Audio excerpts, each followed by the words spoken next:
July 4th, 1974, 3:17 a.m. Pacific Ocean, about 160 miles northwest of Hawaii. 3 miles beneath the surface, in water so dark that no sunlight had touched them in 4 billion years, a massive steel claw was about to close around a Soviet nuclear submarine that the entire world believed was lost forever. Inside the control room of the Hughes Glomar Explorer, 47 men held their breath. On a bank of monitors, grainy black and white images showed the capture vehicle descending through the abyss. 8 stories of steel, hydraulics, and Cold War desperation, dropping toward a graveyard that wasn't supposed to exist. The submarine below them had been sitting on the ocean floor for 6 years, 2 months, and 27 days. Inside its crushed hull were 3 nuclear ballistic missiles, 2 nuclear torpedoes, Soviet encryption machines, codebooks, and the bodies of 98 sailors who had died in circumstances so mysterious that even Moscow couldn't explain what happened. And in exactly 4 minutes, the United States was either going to pull off the most audacious intelligence operation in human history, or trigger an international incident that could restart the arms race overnight. The claw made contact with the hull. And that's when everything started to go wrong. If you're new here and you enjoy stories about the hidden operations that shaped modern history, take a second to hit that subscribe button and like this video. It helps more people discover these incredible true stories, and trust me, what you're about to hear will change how you think about the Cold War forever. Now, to understand why 47 Americans were risking their lives to grab a sunken Soviet submarine from the bottom of the Pacific Ocean, we need to go back 6 years, to a night when the ocean swallowed an entire crew and no one knew why. March 8th, 1968, somewhere in the Pacific Ocean. Captain Vladimir Kobzar stood on the bridge of the K-129, watching the stars wheel overhead through the submarine's periscope housing. The Golf II-class ballistic missile submarine had been at sea for 24 days, running silent through waters that American surveillance couldn't penetrate. At least that's what Moscow believed.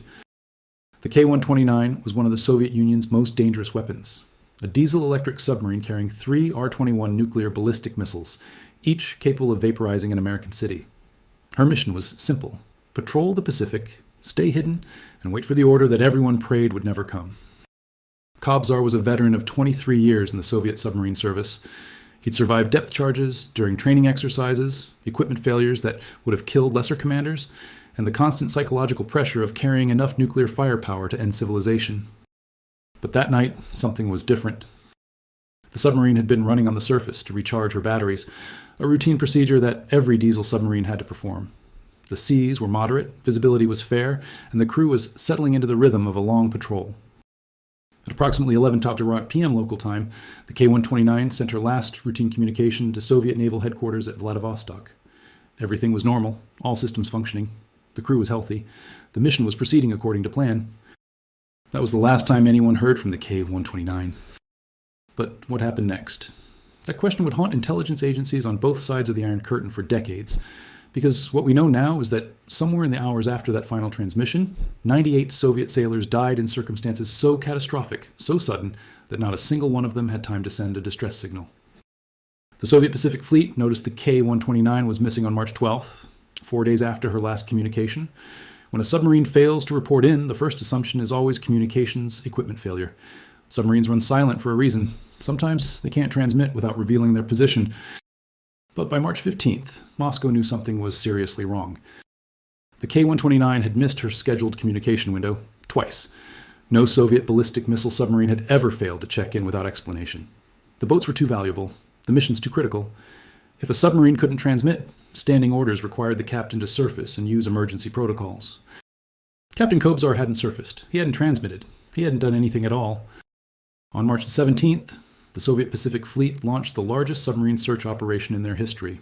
64 vessels, destroyers, cruisers, submarine tenders, and reconnaissance ships fanned out across more than 800,000 square miles of ocean, searching for any sign of the K-129.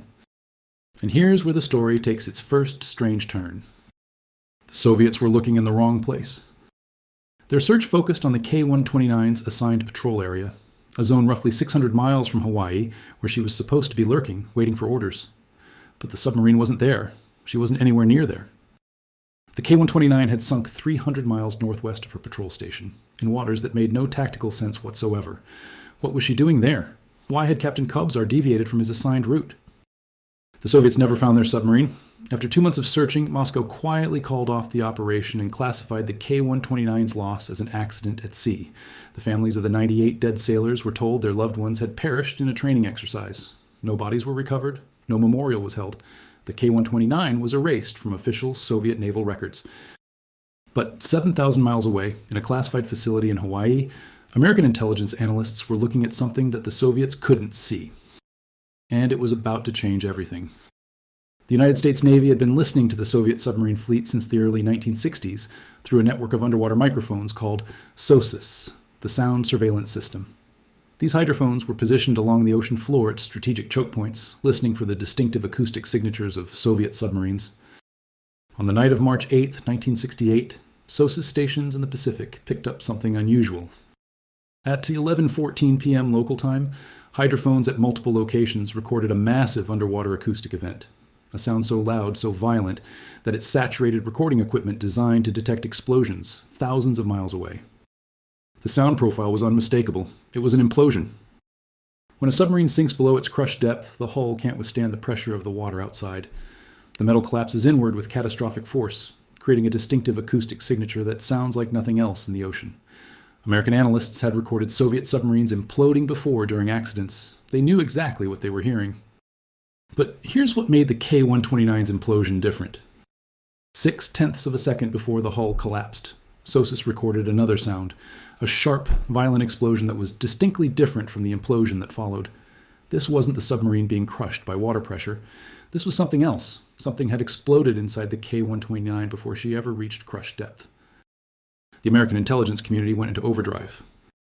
A Soviet nuclear ballistic missile submarine had just sunk in the Pacific Ocean, carrying 3 nuclear missiles, 2 nuclear torpedoes, and, most importantly, Soviet cryptographic equipment and codebooks that could unlock Moscow's most classified communications. And thanks to SOSUS, the United States knew almost exactly where she went down. Within 72 hours, the Office of Naval Intelligence had triangulated the K-129's position using acoustic data from multiple hydrophone arrays. The submarine was sitting on the ocean floor at a depth of approximately 6,500 feet, more than 3 miles down, in an area about 160 miles northwest of Hawaii. It was the deepest water any submarine had ever sunk in. It was well beyond the depth that any salvage operation had ever attempted, and it was absolutely perfect for what American intelligence had in mind. Because here's the thing about 16,500 feet of water. The Soviets couldn't get there. In 1968, no nation on Earth had the technology to operate at that depth for any practical purpose. The deepest manned dives had barely reached 10,000 feet. Salvage operations topped out at a few hundred feet. The abyssal plain, where the K-129 rested, might as well have been on the surface of the moon. But the United States had something the Soviets didn't know about. A secret submarine that had been designed for exactly this kind of impossible mission. The USS Halibut was one of the strangest vessels ever to fly the American flag. Originally built as a nuclear-powered guided missile submarine, she had been converted in the mid-1960s into something that officially didn't exist, a deep-ocean search and surveillance platform. The Halibut carried a fish, a remote-controlled vehicle equipped with cameras, lights, and sensors that could descend to depths no human diver could survive. The submarine also carried a processing facility that could develop photographs underwater in real time, allowing her crew to see what the fish was seeing without ever surfacing. In the summer of 1968, the USS Halibut was ordered to find the K-129. The mission was codenamed Operation Sand Dollar, and it was so classified that even most of the Halibut's crew didn't know what they were looking for. The submarine spent weeks crawling across the ocean floor at 16,500 feet, systematically photographing every square foot of sea floor in the target area. On August 20th, 1968, the fish's cameras captured something that made the photo analysts in the Halibut's processing room stop breathing. There, in the beam of the submersible's lights, was the K-129. The Soviet submarine was lying on her side in the eternal darkness, her hull crushed by the implosion that had killed her crew. But she wasn't destroyed. The pressure hadn't flattened her completely. Large sections of the boat were still intact, including, the photographs suggested, the forward missile compartment where her nuclear weapons were stored. Over the following weeks, the Halibut photographed every inch of the K-129's remains. The images showed catastrophic damage to the sail, the conning tower, and the forward sections of the submarine. There was clear evidence of an internal explosion. But the aft sections, including portions of the operations center, appeared largely undamaged. The photographs went directly to the White House. And that's when someone had a crazy idea. What if the United States could actually raise the K-129? Not just photograph it, not just collect debris. Actually grab the entire submarine and bring it to the surface. The intelligence value would be staggering. Soviet nuclear missiles, torpedo designs, encryption equipment, codebooks, navigation systems. Everything Moscow had worked to keep secret for 20 years would be sitting in an American laboratory. But how do you raise a 2,700-ton submarine from 16,500 feet of water without anyone knowing? This is where the story gets truly unbelievable. Because the plan that American intelligence came up with was so audacious, so expensive, and so completely insane that it almost defies explanation. They were going to build a ship, the largest, most sophisticated salvage vessel in human history, and disguise the entire operation as a commercial mining expedition. The man they needed to make it work was Howard Hughes.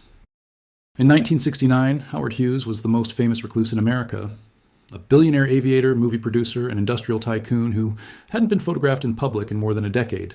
He lived in a penthouse in Las Vegas, surrounded by Mormon bodyguards, watching old movies on repeat, while his business empire generated hundreds of millions of dollars a year. Hughes was also, unknown to almost everyone, one of the CIA's most valuable assets. His companies had been doing classified work for American intelligence since the 1960s.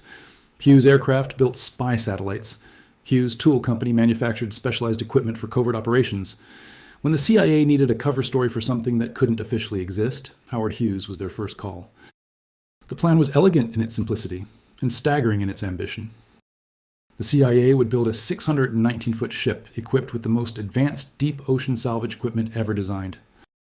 The ship would feature a massive derrick capable of lowering equipment to 16,500 feet, a moon pool, a giant opening in the hull through which objects could be raised without being visible from the surface, and a capture vehicle that could grab an entire submarine and lift it 3 miles straight up.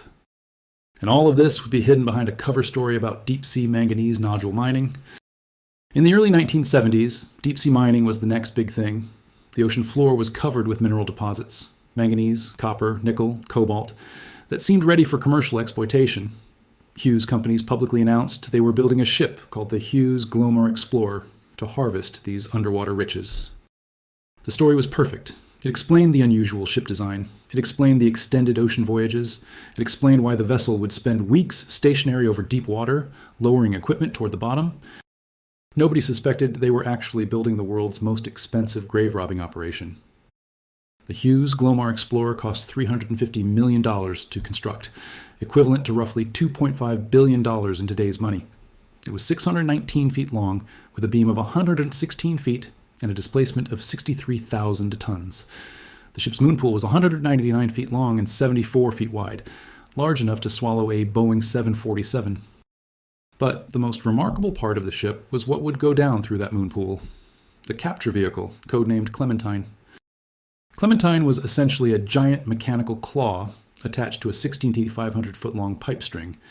The vehicle weighed more than 4 million pounds and featured massive grabbing arms designed to close around the K-129's hull like fingers around a pencil. Once locked in place, the entire apparatus would be hoisted up through 3 miles of water, bringing the Soviet submarine, and everything inside it, into American hands. The engineering challenges were almost insurmountable. At 16 to 500 feet, the pressure is approximately 7,000 pounds per square inch, enough to crush a conventional submarine flat. The pipe string connecting the capture vehicle to the ship would weigh millions of pounds and have to be handled with absolute precision. The slightest twist or vibration could cause a catastrophic failure that would drop the K-129 back to the bottom. And all of this had to happen in secret, in the middle of the Pacific Ocean, while Soviet surveillance ships were watching everything American naval vessels did. Construction of the Hughes Glomar Explorer took 4 years. The ship was built at Sun Shipbuilding in Pennsylvania, then sailed around South America to a secret dock in Long Beach, California, where the classified equipment was installed. The capture vehicle was constructed separately and transported to the operational site in a submersible barge that hid it from prying eyes. By the summer of 1974, everything was ready. The mission was codenamed Project Azorian. On June 20th, 1974, the Hughes Glomar Explorer sailed from Long Beach, California, heading west into the Pacific. Her cover story was a routine mining survey, testing equipment, gathering samples, proving the commercial viability of deep-sea nodule harvesting. The 47 men who actually knew what the ship was doing had been handpicked from across the American intelligence and salvage communities. They included CIA officers, Navy deep-sea specialists, engineers from Global Marine Development, the company that had built the capture vehicle, and a handful of scientists whose expertise would be critical for preserving whatever they found. The journey to the K-129's position took 2 weeks. Soviet reconnaissance aircraft overflew the ship multiple times, photographing her deck, measuring her dimensions, trying to figure out what the Americans were really doing. The crew waved at the planes. They acted like exactly what they were supposed to be, bored mining employees on a long voyage to nowhere. But inside the ship, tension was building with every mile.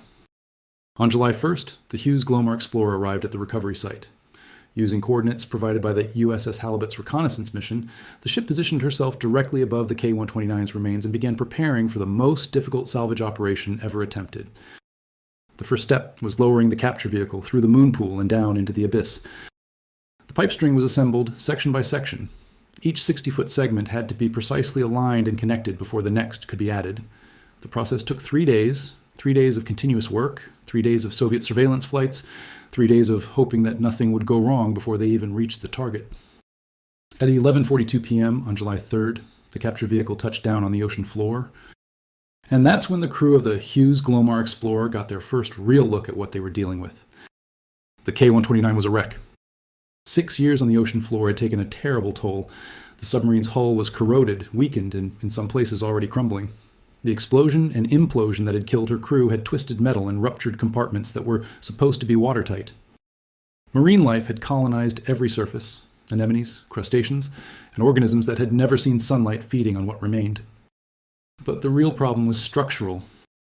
The capture vehicle had been designed to grab the K-129 in specific places, strong points where the hull could bear the enormous stress of being lifted 3 miles through the water. But the photographs from 1968 hadn't shown how much the submarine had deteriorated since then. Some of the designated grab points no longer existed. Others were so corroded that they might crumble the moment the claws applied pressure. The mission planners had anticipated some degradation. They had not anticipated this. For 16 hours, the capture vehicle's cameras relayed images to the surface while engineers tried to figure out how to proceed.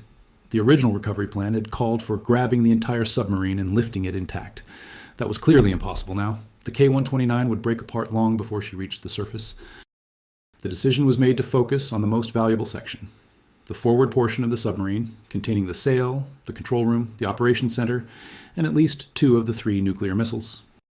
At 3:17 a.m. on July 4th, the capture vehicle's claws began to close around the K-129. This was the moment of maximum risk. The submarine's hull was stressed and weakened. The capture vehicle weighed 4 million pounds. If the claws gripped too tightly, they could crush what they were trying to save. If they gripped too loosely, the submarine would slip free and fall back to the bottom. The men in the control room watched the monitors with the kind of focused intensity that comes from knowing that billions of dollars and years of work came down to the next few minutes. The first claw made contact with the hull. The second followed, then the third, the fourth, the fifth. One by one, the massive mechanical fingers closed around the K-129's remains. At 3:31 a.m., the capture vehicle reported full contact. The Soviet submarine was locked in an American embrace 1,600 feet below the surface. Now came the hard part. Lifting the K-129 was going to take more than 3 days, a continuous operation requiring absolute precision every second. The pipe string connecting the capture vehicle to the ship had to rise at a steady rate of exactly 6 feet per minute. Any faster, and the stress could snap the pipes. Any slower, and the submarine's corroded hull might give way before reaching the surface. The first 24 hours went smoothly. The capture vehicle rose through the darkness, carrying the K-129 toward a surface it had last seen in 1968. The ship's crew worked in shifts, monitoring equipment, adjusting tensions, watching for any sign of trouble. At 8,000 feet, they passed the maximum depth any salvage operation had ever reached. At 6,000 feet, they entered waters where Soviet submarines routinely operated. At 4,000 feet, they could see the first hints of blue in the blackness above. And then, at approximately 9 a.m. on July 6th, something broke. The details of exactly what happened are still classified nearly 50 years later. What we know is that a significant portion of the K-129's hull, some estimates say as much as 2/3 of what the capture vehicle was holding, separated from the rest and fell back toward the bottom. One moment, the cameras showed an intact submarine. The next, they showed twisted metal, debris clouds, and a capture vehicle holding something much smaller than it had grabbed 3 days before. Inside the Hughes Glomar Explorer's control room, there was silence. After 4 years of preparation, after $350 million in construction costs, after weeks of operational risk, after coming so close to pulling off the impossible, They had lost most of the K-129, but not all of it. The capture vehicle was still holding something, approximately 38 feet of the submarine's forward section, including portions of the sail, sections of the torpedo room, and what appeared to be a mostly intact compartment, was still locked in the mechanical claws. The decision was made to continue the lift. At 4:21 p.m. on July 7, 1974, the capture vehicle broke the surface inside the Hughes Glomar Explorer's moon pool. What happened next was captured on video that remained classified for decades. The massive doors of the moon pool swung closed, hiding the operation from any Soviet surveillance. Powerful pumps drained the seawater. Floodlights illuminated the dripping remains of a Soviet submarine that had been lying on the ocean floor since Lyndon Johnson was president. And then the recovery crews moved in.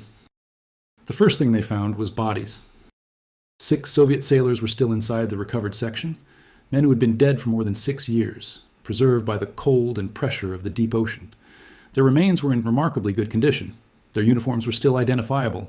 Personal effects, photographs, letters, identification papers, were still in their pockets. The American team treated the remains with complete respect. Detailed records were made. Personal effects were catalogued. The sailors were photographed, examined, and prepared for burial. What happened next would remain one of the most closely guarded secrets of the entire Cold War. The Hughes Glomar Explorer conducted a burial at sea for the 6 Soviet sailors with full military honors. An American crew, operating a classified CIA vessel, buried their enemies according to Soviet naval tradition, in a ceremony that included the Soviet national anthem, a prayer in Russian, and a rifle salute. The ceremony was filmed. Decades later, during a period of briefly improved relations between Russia and the United States, the recording was given to the Russian government as a gesture of respect for the dead. But the burial was only a small part of what happened aboard the Hughes Glomar Explorer in those critical days. The recovered section of the K-129 was systematically disassembled and examined. Every piece of equipment, every document, every component was photographed, analyzed, and catalogued. Intelligence specialists worked around the clock, exploiting the find before the ship had to return to port. And what they found changed the Cold War. The exact contents of the recovered section are still classified. The CIA has never officially confirmed what intelligence was gained from Project Azorian, but enough information has leaked over the decades to understand why the mission was considered one of the most valuable intelligence operations in American history. The recovered section contained Soviet torpedo technology that American engineers had never seen before. It contained fragments of nuclear weapons that provided insight into Soviet warhead design. It contained communication equipment, navigation systems, and operational documents that helped American analysts understand how the Soviet submarine fleet actually worked. But most valuable of all were the Soviet encryption materials. The K-129 had carried KGB-grade cryptographic equipment, machines and code books used to encrypt the most sensitive communications between Moscow and its submarine fleet. While the full encryption suite was believed to be in the sections that fell back to the bottom, the recovered portions contained enough material to give American codebreakers a significant advantage. Some analysts believe that information from the K-129 allowed the National Security Agency to read Soviet submarine communications for years afterward. Others suggest that the recovery provided technical details that helped design the next generation of American surveillance systems. The truth is probably somewhere in between, and probably still classified. The Hughes Glomar Explorer returned to Long Beach in August 1974. The ship's cover story held. The press reported that Howard Hughes' mining venture had completed a successful test expedition. No one suspected that the vessel had just completed the most expensive and ambitious intelligence operation in history. But the story wasn't over yet. Within months of the ship's return, journalists began asking questions. The scale of the Hughes Glomar Explorer was too unusual. The expedition's route was too strange. The involvement of the CIA, leaked by a disgruntled employee, was too suspicious. In February 1975, investigative reporter Seymour Hersh of the New York Times learned most of the details of Project Azorian. The Times contacted the CIA, asking for comment. What happened next created a legal principle that persists to this day. The CIA asked the Times not to publish the story, arguing that public disclosure would damage national security and compromise ongoing intelligence operations. The newspaper agreed, temporarily. But on March 18, 1975, the Los Angeles Times broke the story. The next day, newspapers across America were running front-page articles about the secret mission to raise a Soviet submarine. The CIA's response became famous in legal circles. When journalists called requesting information about Project Azorian, the agency replied with a carefully crafted statement. We can neither confirm nor deny the existence of the information requested. This phrase neither confirm nor deny, became known as the Glomar response. It has been used thousands of times since then to avoid acknowledging classified programs. The term has entered legal dictionaries, academic papers, and popular culture, all because of a submarine at the bottom of the Pacific Ocean. The Soviet reaction to the publicity was carefully calibrated. Moscow could not admit that one of their ballistic missile submarines had sunk under mysterious circumstances.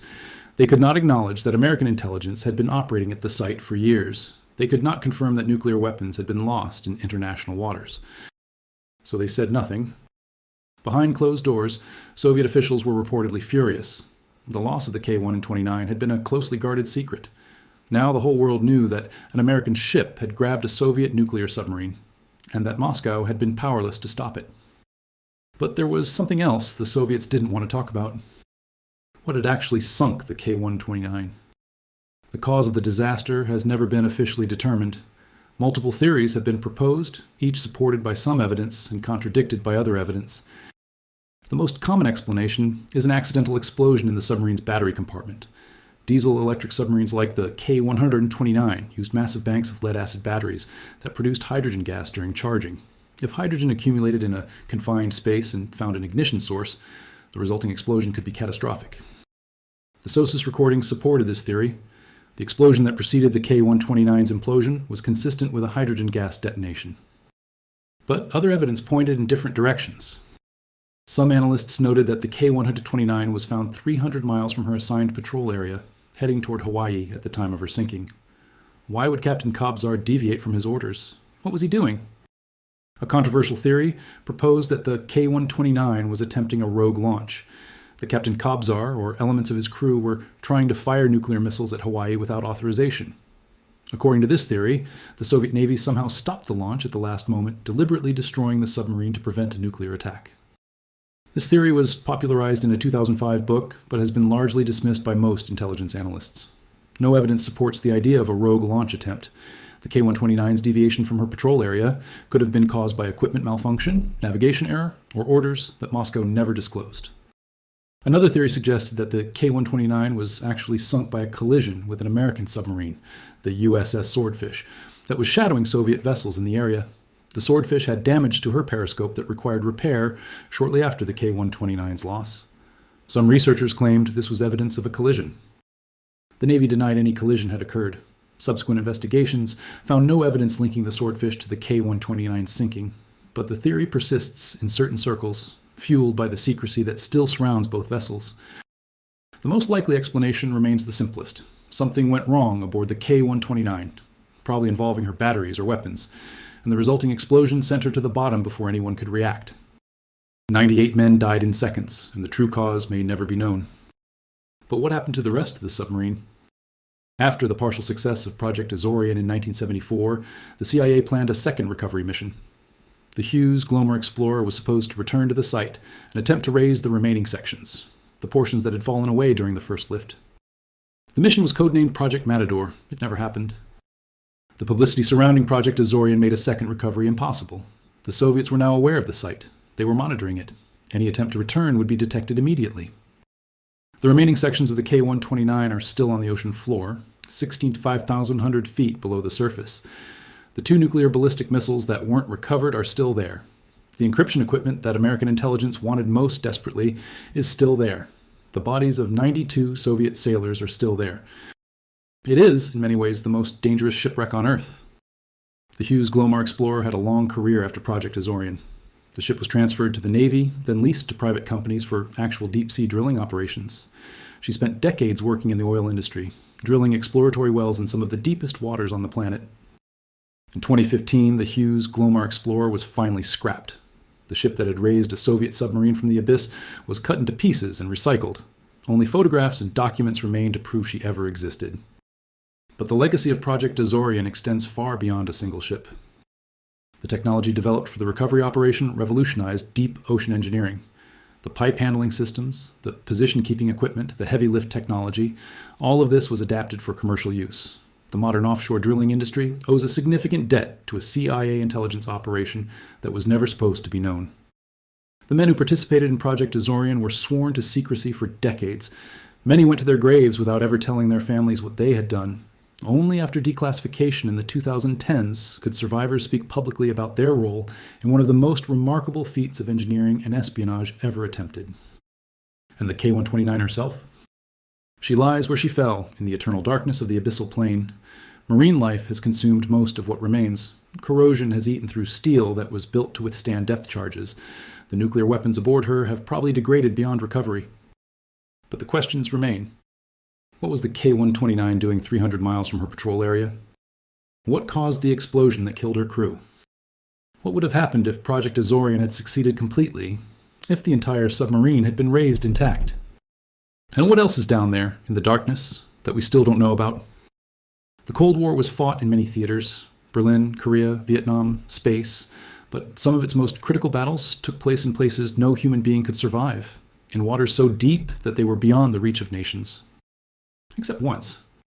Once, 47 Americans sailed a ship called the Hughes Glomar Explorer into the middle of the Pacific Ocean, lowered a massive claw 3 miles into the abyss, and grabbed a Soviet nuclear submarine that the entire world had forgotten.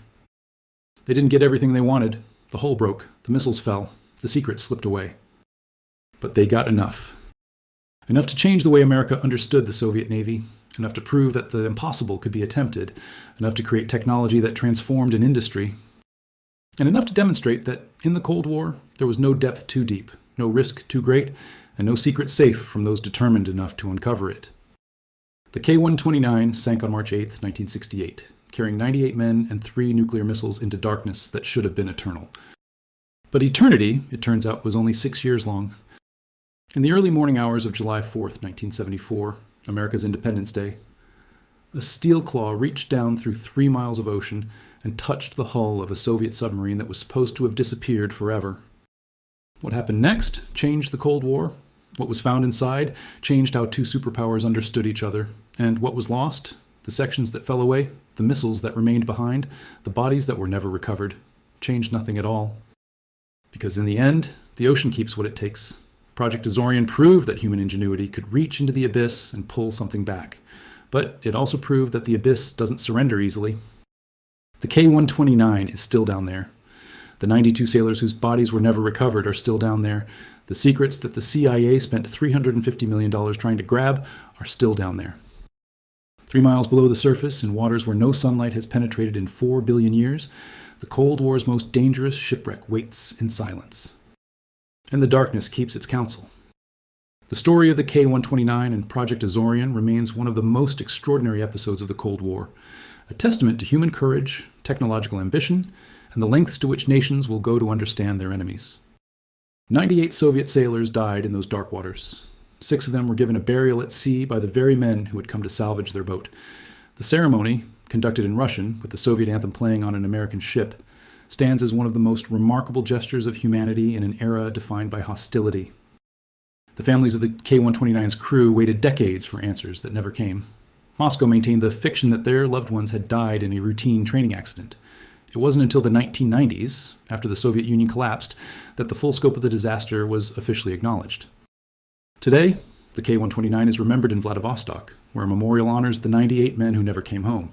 Their names are carved in stone: Captain Vladimir Kobzar, Senior Lieutenant Alexander Diganov, Seaman Ivan Koshlev, and 95 others whose lives ended in a flash of fire and a roar of collapsing metal. They were sons, husbands, fathers. They served their country in silence, beneath waves that few people ever see. And they died in circumstances that may never be fully explained. But this much is certain. Their final resting place, 3 miles below the Pacific surface, was not forgotten. The men of the Hughes Glomar Explorer knew who lay in that broken hull. They knew the stakes of their mission. And when they found bodies in the wreckage, they did something that Cold War adversaries were never supposed to do. They honored their enemies. The burial ceremony lasted 9 minutes. The Soviet anthem played. A prayer was read in Russian. Rifles fired a salute into the Pacific sky. And then the 6 Soviet sailors, wrapped in canvas and weighted with chains, slid into the water for the second and final time.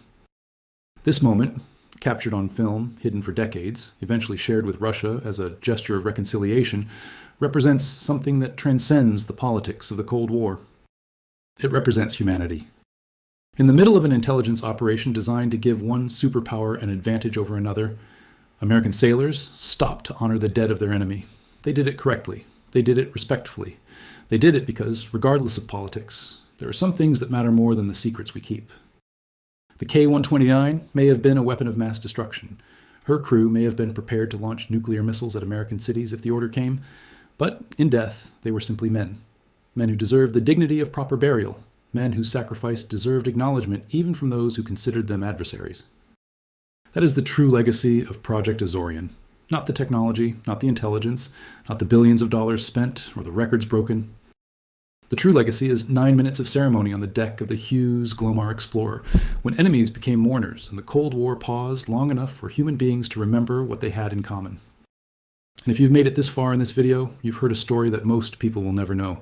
A story of submarines and spies, of impossible engineering and improbable courage, of secrets kept for decades and truths that emerged only when the men who kept them were finally allowed to speak. The Pacific Ocean is vast. Its depths are beyond comprehension. And somewhere in those depths, the K-129 and her crew still wait. But they are not forgotten. And as long as people tell this story, they never will be. Thank you for watching. If this video moved you or taught you something you didn't know, consider sharing it with someone who appreciates stories about the hidden moments that shaped our world. The Cold War was full of such moments, and the men who lived them on both sides of the conflict deserve to have their stories told. Until next time.